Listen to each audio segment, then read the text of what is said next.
বীরভূমের মোরারই থানার মোরারইয়ে চলতি মাসের 16ই এপ্রিল আয়োজন করা হয়েছে বাম কংগ্রেস জোটের মহামিছিল।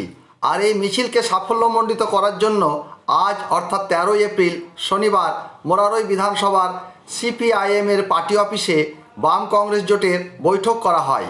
এই বৈঠকে মূলত একটাই বিষয় নিয়ে আলোচনা করা হয় যে সামনে লোকসভা ভোট, এই লোকসভা ভোটে বিরোধীদের একটা ভোটও যাতে না পায় সেই উদ্দেশ্যেই পথ চলা শুরু করতে হবে আমাদের।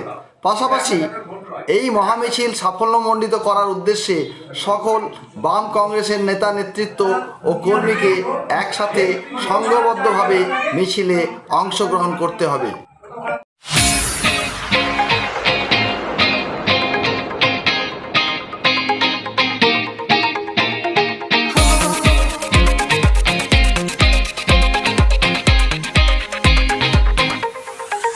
Oh,